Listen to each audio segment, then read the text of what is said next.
जिससे भुक्तभोगी परिवारों को न्याय उचित मुआवजा न देना, पुनर्वास के नाम पे गुमराह करना भुक्तभोगियों को, कमजोर ग्रामीण सड़कों से लगातार भारी औद्योगिक वाहन का परिचालन करना, वन भूमि को कब्जा करके अवैध कच्चा रोड में तब्दील कर देना, वन पर्यावरण एवं जलवायु विभाग का नियमावली का उल्लंघन करना, औद्योगिक नियमावली का उल्लंघन करना तथा स्थानीय लोगों को नियोजन से वंचित रख देना एवं साथ उद्योग के कई कार्यों में भिन्न जो भी कार्य आती है उसे स्थानीय लोगों को भागीदारी से वंचित किया जाता है। और इन सभी विषयों पर स्थानीय जनता का परेशानी को जो प्रशासनिक तौर पे निष्पादन होना चाहिए वो निष्पादन नहीं हो पाता है, जिसकी वजह से ग्रामीण सड़क पे और कई तरीके से अपना विरोध करते हैं, प्रदर्शन करते हैं। उसके बाद उन पे झूठा मुकदमा कर दिया जाता है, उनके ऊपर आपराधिक मुकदमे दर्ज कर दिए जाते हैं। माननीय मुख्यमंत्री महोदय, माननीय सभी विभाग के मंत्री महोदय और सदन में बैठे हुए उपस्थित आज पक्ष विपक्ष के सभी माननीय विधायक महोदय, सभी को हम जोहार करते हैं। साथ में आने वाले आदिवासी महापर्व सरहुल, हिंदू महापर्व रामनवमी और मुस्लिम महापर्व ईद की अग्रिम अभिनंदन के साथ सदन का आभार व्यक्त करते हैं कि सदन के पटल पर मुझे आज अपनी बात रखने का अवसर प्राप्त हुआ। अध्यक्ष महोदय, झारखंड सरकार के वित्तीय वर्ष 23-24 बजट प्रस्ताव को पूर्ण समर्थन देते हुए बजट प्रस्ताव में प्रस्तावित विषयों एवं कार्य योजनाओं पर अपनी बात रखूंगी। अध्यक्ष महोदय, मैं बड़कागांव विधानसभा क्षेत्र का प्रतिनिधित्व करते हुए मैं आपका ध्यान आकर्षण करना चाहती हूं कि झारखंड राज्य औद्योगिकरण के मामले में झारखंड राज्य भारत का अग्रणी राज्य बनता जा रहा है, जहां प्राथमिक या प्रधान उद्योग के रूप में खनिज अन्वेषण यानी कि माइनिंग रिसर्च, इस्पात, प्लास्टिक, रसायन, बिजली, सीमेंट, धातु विज्ञान, वस्त्र शिल्प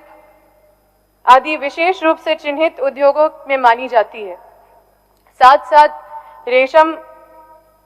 उत्पादन, हथकरघा, हस्तकला आदि उद्योग तथा मौजूदा ग्रामीण व कुटीर उद्योग भी झारखंड प्रदेश तथा देश विदेश में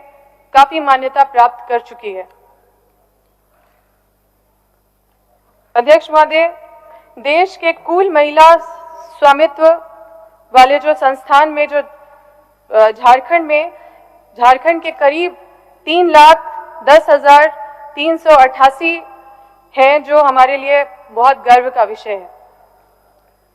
उद्योग क्षेत्र में विकसित करने हेतु इस वित्तीय वर्ष के बजट में कई सारे प्रस्तावना लाए गए हैं। अध्यक्ष महोदय, मेरे विधानसभा क्षेत्र में उद्योग के रूप में मुख्यतः खनन, कोयला खदान, विद्युत केंद्र आदि जैसे बहुत सारे बड़े कंपनियां विकसित हो रहे हैं, उद्योग विकसित हुए हैं, जो मूलतः भारत सरकार के संस्थान हैं और प्राइवेट उद्योग भी हैं। केंद्र सरकार के संस्थान होने के नाते या राज्य या केंद्र के समन्वय के अभाव की वजह से उद्योग विकास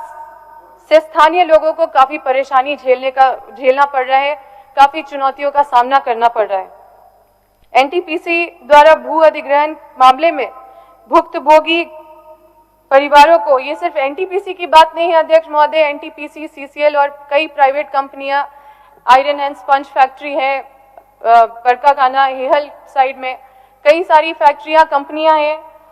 जिससे भुक्तभोगी परिवारों को न्याय उचित मुआवजा न देना, पुनर्वास के नाम पे गुमराह करना भुक्तभोगियों को, कमजोर ग्रामीण सड़कों से लगातार भारी औद्योगिक वाहन का परिचालन करना, वन भूमि को कब्जा करके अवैध कच्चा रोड में तब्दील कर देना, वन पर्यावरण एवं जलवायु विभाग का नियमावली का उल्लंघन करना, औद्योगिक नियमावली का उल्लंघन करना तथा स्थानीय लोगों को नियोजन से वंचित रख देना एवं साथ उद्योग के कई कार्यों में भिन्न जो भी कार्य आती है उससे स्थानीय लोगों को भागीदारी से वंचित किया जाता है और इन सभी विषयों पर स्थानीय जनता का परेशानी को जो प्रशासनिक तौर पे निष्पादन होना चाहिए वो निष्पादन नहीं हो पाता है, जिसकी वजह से ग्रामीण सड़क पे और कई तरीके से अपना विरोध करते हैं, प्रदर्शन करते हैं। उसके बाद उन पे झूठा मुकदमा कर दिया जाता है, उनके ऊपर आपराधिक मुकदमे दर्ज कर दिए जाते हैं, जो मैं सदन के संज्ञान में इसलिए डालना चाहती हूँ क्योंकि औद्योगिक विकास का मतलब केवल उस उद्योग का विकास नहीं है जो वहां पे उद्योग व्यापार करने आए हैं। उद्योग विकास का मतलब एक और मायने भी है जो ये बताती है कि विकास हमारे राज्य के लोगों के आर्थिक और सामाजिक विकास को सुदृढ़ करेगा। अध्यक्ष महोदय, हमें यह भूलना नहीं चाहिए कि हम सदन में हमारे राज्य के लोगों का प्रतिनिधित्व कर रहे हैं और हमारे राज्य के जनता का विकास हमारा एकमात्र लक्ष्य है। औद्योगिक विकास को प्राथमिकता देते देते मानव संसाधन का विकास को भूल जाना एक विकासशील राज्य का लक्ष्य नहीं होता है। हमें यह नहीं भूलना चाहिए कि हमारा राज्य मानव संसाधन के मुद्दे में काफी पीछे है, लेकिन कई चीजों में संपन्न है, जैसे कि खनिज संपदा, वन पर्यावरण, पर्यटन, कला संस्कृति, खेल कूद एवं युवाओं के मामले में हमारा राज्य काफी संपन्न है। परंतु श्रम एवं रोजगार, शिक्षा, स्वास्थ्य, पोषण, पेयजल एवं स्वच्छता, महिला बाल विकास और सामाजिक सुरक्षा के मामले में हमारा राज्य देश के कई राज्यों से आज तक पीछे है। औद्योगिक विकास का होना राज्य के आर्थिक समृद्धि तथा सामाजिक समृद्धि का द्योतक है और यही उद्योग राज्य तथा देश के नियम कानून को उल्लंघन करते हुए खुद को विकसित करते हैं और राज्य हित एवं जनहित पर इसका बुरा प्रभाव पड़ सकता है। अध्यक्ष महोदय, औद्योगिक विकास का मतलब केवल ये नहीं कि किसी भी उद्योग को मनमानी करने दिया जाए और उनकी मनमानी को औद्योगिक विकास के नाम पे नजरअंदाज कर दिया जाए। अध्यक्ष महोदय, मैं बड़कागांव विधानसभा क्षेत्र से कांग्रेस पार्टी के उम्मीदवार के रूप में चुनाव जीतकर विधायक बनी हूं, इसलिए ये मेरा उत्तरदायित्व है कि मैं अपने क्षेत्र के पक्ष एवं विपक्ष के मतदाताओं के जनप्रतिनिधि के रूप में अपने क्षेत्र की समस्या जो क्षेत्र के लोग झेल रहे हैं, जो विस्थापित लोग झेल रहे हैं, एनटीपीसी, सीसीएल और अन्य कंपनी जो प्राइवेट कंपनी है उनके द्वारा जो प्रताड़ना उनके कंपनियों के द्वारा जो की जा रही है वो सदन के समक्ष रखूं, जिससे सदन को यह स्पष्ट हो कि इस सत्र के बजट प्रस्तावना में औद्योगिक विकास हेतु जो प्रस्तावना पारित की गई है और जो उद्योगों को प्रोत्साहित की गई है वो जनता के लिए हतोत्साहित न हो, उससे हमारी जनता विश्वास उनका जागे, वो हतोत्साहित न हो और जनता इन प्रोत्साहित उद्योग एवं उद्योगपतियों से आर्थिक तथा सामाजिक रूप से लाभ मिले और जनता का विकास हो सके। अध्यक्ष महोदय, हमें यह भूलना नहीं चाहिए कि हाल ही के दिन में एनटीपीसी ही एक कंपनी है जो अनलॉफुल तरीके से, अराजक रूप से औद्योगिक विकास हेतु हमारे देश के ऐतिहासिक धरोहर जोशीमठ, जिसको हम सब जानते हैं, जो एक पर्यटक स्थल भी था, वैसे जिले को अब हम लगभग खोने बैठे हैं, जिससे हमें सबको सीख लेना चाहिए कि उद्योग विकास को अराजक तरीके से यदि विकसित होने दिया जाए तो राज्य के जनमानस, परिवेश एवं भौगोलिक संरचना को कितनी हानि पहुंच सकती है। अध्यक्ष महोदय, इस तरह जो भी हानि पहुंचती है उससे निपटना या उसका सामना करना या उसका मुकाबला करने से अच्छा है कि हम बुद्धिमानी से काम लें और अराजक उद्योगों को किसी तरह से राज्य तथा देश के कानून और नीति के तहत उसको नियंत्रण करें, कंट्रोल करें, ताकि जोशीमठ जैसे स्थिति उत्पन्न न हो एवं औद्योगिक विकास के साथ साथ राज्य के जनमानस का भी साथ साथ समानांतर रूप से उनका भी विकास हो सके। अध्यक्ष महोदय, औद्योगिक विकास के मामले में हमारे देश के अलावा यूरोप और अमेरिका के कुछ देशों में हमें औद्योगिक विकास नीतियों पर मंथन और चिंतन करना चाहिए, जहां पे हम पाते हैं कि उन देशों के द्वारा वैसे विभिन्न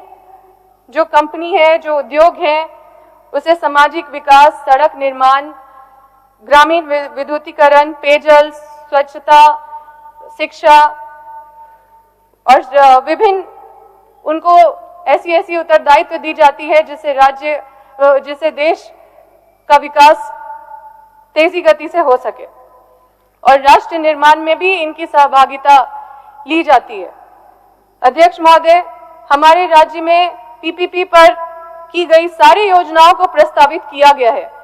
परंतु इन योजनाओं के अलावे किसी बड़े उद्योग को कोई ऐसी उत्तरदायित्व नहीं दी गई है जिससे आर्थिक, सामाजिक एवं शैक्षणिक विकास पर राज्य भर के विकास कार्य की गति बढ़े। इस तरह की कोई दायित्व बड़े उद्योग को नहीं दी गई है और जो वो अपने जिम्मेदारी या सीएसआर से कई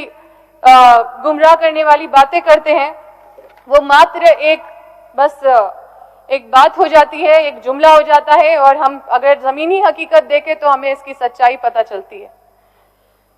माननीय अध्यक्ष महोदय, हमारे राज्य का गठन 15 नवंबर 2000 को हुआ था और अलग राज्य का मांग इसलिए किया गया था ताकि झारखंड के आम आवाम का सार्वत्रिक विकास गति तेज हो। उस समय भी खनिज संपदा ही हमारे राज्य के आर्थिक आमदनी का स्रोत का मूल जरिया था और आज भी है। बीते शासनकाल में जब विपक्षी सरकार चला रहे थे अध्यक्ष महोदय, तो बहुत बड़े बड़े खनन माफिया, बहुत सारे बड़े बड़े माफिया बड़े बड़े उद्योग के साथ मिलकर अवैध खनन में संलिप्त होने के वजह से हमारे जनता का सार्वत्रिक विकास प्रभावित हुआ। उसी तरह वर्तमान सरकार के ऊपर लोगों का आस्था इस बात का है कि अवैध खनन एवं जो बड़ी बड़ी कंपनियां हैं, अवैध बड़ी बड़ी उद्योग है, उनकी मनमानी से राज्य का विकास का गति नहीं रुके। यही विश्वास जो लोगों का हमारी सरकार के प्रति है, उस आस्था को बनाए रखना है और औद्योगिक विकास के परियोजना का लाभ लेते हुए बड़े बड़े उद्योग जैसे कि एनटीपीसी, सीसीएल, अडानी और आयरन एंड स्पंज फैक्ट्री, इस तरह के कई बड़े उद्योग जैसा और अन्य उद्योग जनता के विकास के विपरीत काम ना करे, उसके लिए भी हमें सतर्क होना होगा।